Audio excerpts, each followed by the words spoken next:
আমরা কি চাই? আমরা মানুষের ভাগ্যের পরিবর্তন চাই।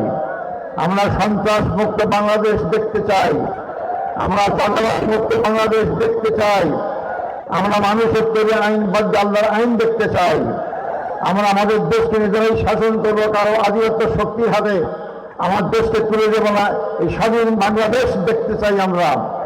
এটাই আমাদের নেতাদের আজীবন স্বপ্ন ছিল। আমাদের সময় এসেছে সেই স্বপ্নকে বাস্তবায়ন করার জন্য।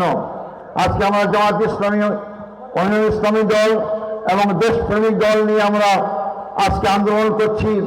একটা সুষ্ঠু, অবাধ, নিরপেক্ষ, সকলের কাছে গ্রহণযোগ্য এবং সমস্ত ভোটার উপস্থিতির মাধ্যমে একটি সুষ্ঠু নির্বাচন করার জন্য।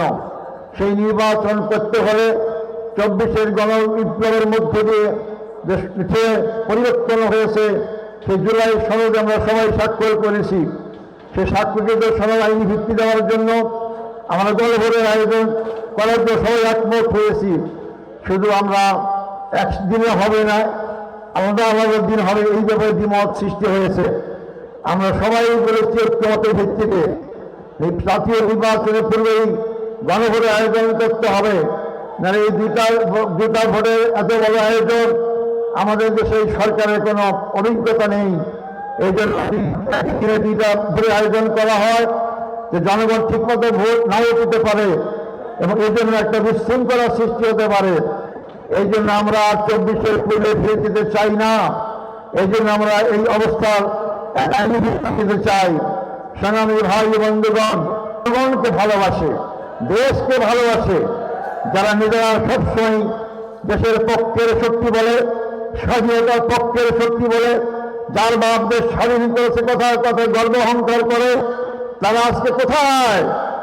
তারা শুধু তাদের হাজার হাজার কর্মীকে ফেলে দিয়েই নয়, 18 কোটি মানুষকে অনিরাপদ রেখে স্বচ্ছন্দ জীবন দেওয়ার করে পাশের দেশে আশ্রয় নিয়েছে। আজকে সেখান থেকে দেশে অন্তর্ঘাতমূলক কর্মকাণ্ডের মাধ্যমে দেশকে অস্থির করার চেষ্টা করা হচ্ছে। যারা দেশ ছেড়ে পালিয়ে যায়, জনগণকে রেখে পালিয়ে যায়, আর যাই হোক তারা দেশের পক্ষের শক্তি হতে পারে না। আর যারা দেশের জনগণের জন্য ফাঁসির কষ্টে ঝুলতে রাজি হয়, তারাই সত্যিকার দেশপ্রেমিক, তারাই দেশের জনগণের বন্ধু এবং তাদের দ্বারা দেশের জনগণের উপকার হতে পারে। তাই সংগ্রামী ভাই বন্ধুগণ, আমাদের সময় এসেছে পরিবর্তনের। এই পরিবর্তন স্থায়ী যদি করতে হয়, মানবরচিত আইন থেকে আমাদের বেরিয়ে আসতে হবে। এই আইন দিয়ে মানুষের কোনো কল্যাণ হতে পারে না। 55 বছরই শুধু নয়, পৃথিবীর যেখানেই মানবরচিত আইন পরিচালিত হয়েছে, সমাজের দৃষ্টিকোণ মানুষ সুখ শান্তি পেয়েছে, আপামর জনসাধারণ সুখ শান্তি পায়নি। তাই আমরা চাই বাংলাদেশে আগামী দিনে ইসলাম পক্ষের শক্তি, জনগণের দোয়া, আল্লাহর দোয়ায় আমরা এই দায়িত্ব পালন করতে পারি, সুযোগ পাই। তাই প্রথমেই আমরা দুর্নীতিমুক্ত সমাজ কায়েম করব, দুর্নীতিমুক্ত রাষ্ট্র কায়েম করব। বাংলাদেশের সবচেয়ে বড় সমস্যা, আমাদের দেশের বড় সমস্যার দুর্নীতি। আমার দেশের সম্পদের কোনো অভাব নাই, আমার দেশে অভাব সব নেতৃত্বের। আমরা যারা দেশ চালিয়েছি, দেশ চালাতে চাই, তাদের মধ্যে সততা নাই। তারা নিজের আখের গুছায়, নিজের সম্পদ দেশের না বিদেশে পাচার করে। ভাই সব বন্ধুগণ, আমি আপনাদেরকে বলতে চাই, আমরা যখন এই কথাগুলো বলি, তখন সচেতন কিছু ব্যক্তি ইসলামকে জামাতকে সহ্য করতে পারে না। তারা বলে বেড়ায় দুইটা কথা। একটা বলে যে এই জামাত ক্ষমতাকে নারীর কোনো স্বাধীনতা থাকবে না, তাদেরকে বোরখা পড়তে হবে, চাকরি করতে দেওয়া হবে না। সম্পূর্ণ মিথ্যা কথা।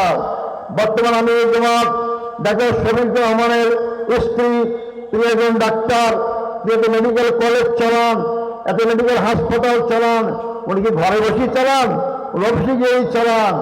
আমাদের শহীদ আব্দুল হক তাহের, তার স্ত্রী একজন প্রফেসর, ডাক্তার প্রফেসর, তিনি হাসপাতালে চাকরি করেন, তিনি শিক্ষিত হয়েছেন। তাকে তো আমরা বাধা দেয়নি প্রশ্রয় যে তোমাকে বাইরে যেতে হবে। আমরা স্বাধীনভাবে চলতে পরামর্শ দেই, এই স্বাধীনভাবেই চলার ব্যবস্থা করবো ইনশাল্লাহ আমরা। অতএব আমরা নারী বিদ্বেষী নই, ইসলাম কায়েম হয়ে সবাই সুখ শান্তি পেতে পারে। আসুন সেই লোক আগামী নির্বাচনে আমরা আমাদের মতামত আমরা ব্যক্ত করার চেষ্টা করি। এবারে নির্বাচন শুধু ক্ষমতা বলার ক্ষমতা বদল নির্বাচন নয়, এবারে নির্বাচন আদর্শিক পরিবর্তন নির্বাচন, এবারে নির্বাচন সন্ত্রাসমুক্ত বাংলাদেশ গড়া নির্বাচন, এবার নির্বাচন আধিপত্যবাদী শক্তির হাত থেকে সম্পূর্ণ মুক্ত স্বাধীন সর্ব বাংলাদেশ মাথা উঁচুকে দেওয়া নির্বাচন। সেই নির্বাচন আমাদেরকে জনগণকে এগিয়ে নিয়ে আসতে হবে। গণজোয়ার সৃষ্টি হয়েছে, আমি যত জায়গায় গিয়েছি গণজোয়ার সৃষ্টি হয়েছে। এই গণজোয়ার দেখে অনেকে আবল তল করা শুরু করেছেন, অনেক জায়গায় হামলা করা শুরু করেছেন।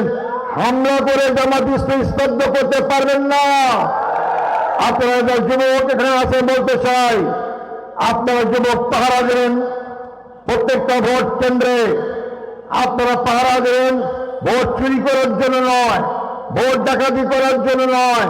তো যারা ভোট দিতে বাধা দেবে, যাদের কাছে চিন্তাই করতে আসবে, তারাও দুহাত নিয়ে আসবে। আপনারা দুহাত আছেন, তারা যা দুহাত ফেরত নিয়ে যেতে না পারে। আমরা কারো ভোটের অধিকার নষ্ট করতে দেব না ইনশাআল্লাহ। আমরা জীবন বাজি রেখে এতদিন চলে আসছি, আমাদের পাওয়ার পাওয়ার কিচ্ছু নেই। 10 জন নেতা দুনিয়া থেকে বিদায় নিয়েছেন। আমরা বাংলাদেশে সোনার বাংলা দেখতে চাই, আমরা বাংলাদেশ স্বাধীন বাংলাদেশ দেখতে চাই, আমরা বাংলাদেশ জনগণের ইমান আকিদার চেতনার বাংলা দেখতে চাই।